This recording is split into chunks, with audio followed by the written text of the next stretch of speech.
Hi, thank you for teaching our Hevruta this week. The Torah portion is Yitro. It is in your Our Hevruta booklet, pages 45 to 47. And this is the Torah portion in which we receive the 10 Commandments. One of the interesting things is that the Torah portion is called Yitro, which is also in English Jethro. It's the name of Moses' father-in-law. And it's interesting that the Torah portion in which we receive this revelation from God, when we receive the Torah, is actually named for someone who is not Jewish.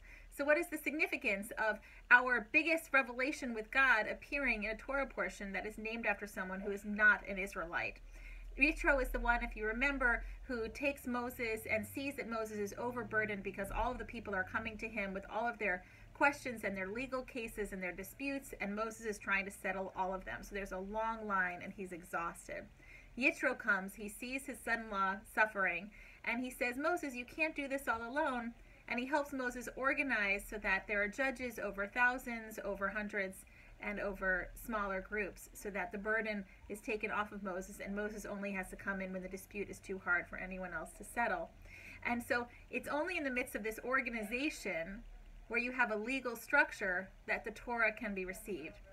So one thing that one might discuss in your groups is the question of how does organization help our minds to be able to envision a future? How does decluttering your home or your life help you also declutter your mind so that ideas can flourish? So what's the connection between revelation, receiving Torah, receiving God? What's the connection between spirituality and organization? Some say God is in the details, some say the devil is in the details. So which one do you agree with? In this week's Torah portion, it also talks about how frightening it was for the Israelites to be at the foot of this mountain that was trembling, covered in fire, exploding with lava, we imagine, trumpets, shofars. It was really scary. It was covered in smoke, and they were told to stay back. The rabbinic imagination goes really far with this. They imagined that the Israelites actually perished, that they died with every word that God spoke. So in this Torah portion, we receive the 10 Commandments, and the rabbis imagined that instead of it just saying, do not murder, God would say, do, and the people would all die because they couldn't handle hearing God's voice. And then they were resurrected.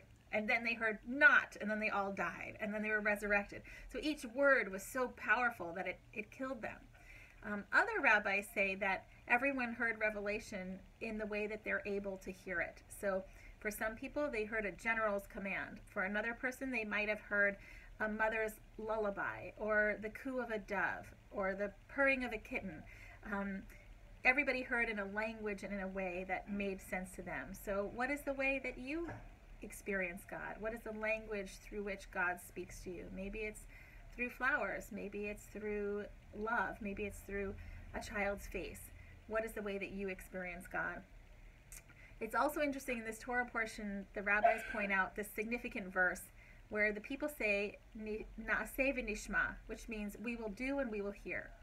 So instead of, when they're offered the Torah, instead of saying, let us hear about this contract first, let us read it over, let us think about it, let us listen, they said, we will do whatever you say, God. Now, what is it that you want us to do? And it's really an example of hineni, of standing up and saying, I'm ready, I trust you. If you need me to do something, I will do it. You are our God. Tell us what we need to do to walk with you and to be your partner in helping fix this broken world, and that's what we will do. We don't have to discuss it. We're just ready to stand up. So what are the things that you're willing to stand up for? Who are the people that you trust? If they were to ask you to do something for them, who are the people that you trust so much that you would say, yes, hineni, here I am. I'm ready to stand up and act. Now, one of the commentaries says, no one can by himself observe all the commandments. So we can't each do 613 commandments. They're too many. We try as best we can. But the Hasidic rabbis say that there's one commandment that is attached to every soul. Doesn't mean you shouldn't do any other commandments, but there's one that's particularly meaningful to you. So what is that commandment that means the most to you? It might be feeding your animals before feeding yourself is a really important commandment to you. Not lying might be a number one commandment to you. What is the commandment that you feel, maybe observing Shabbat or fasting on Yom Kippur? What are the commandments that are most precious to you in your life. The rabbis also talk about how the Ten Commandments start with the letter Bet, which is the second letter of the Hebrew alphabet. And the Bet is shaped kind of like that, and it moves this way. And so what's interesting about the letter Bet is it's pushing you forward. You can't go this way, right? Because it's got a wall up, down, and in the back. So you can only move forward. The Torah portion, I meant to say that the Torah begins with the letter Bet. The Ten Commandments begin with the letter Aleph, which is the first letter of the Hebrew alphabet. So the rabbis say that when Torah was created with the letter Bet, the rabbis were upset. The letter Aleph was upset that it wasn't used, and so it was given the honor of leading the Ten Commandments. Now, the letter Bet in that shape in creation is telling us that there's an aspect of creation that will always be mysterious to us, that we can know, this goes, even scientists say, we can know about the Big Bang, but what came before the Big Bang, that's closed to us. That's the eternal mystery. So that idea of mysteries in our life. It also says that Shabbat is 1/60th of the world to come. Shabbat is just a taste of the Messianic age. The Messianic age is that time when every day is like Shabbat. The rabbis also say that sleep is 1/60th of death, and dreaming is 1/60th of prophecy, and honey is 1/60th as sweet as manna tasted. So there are a lot of these interesting comparisons.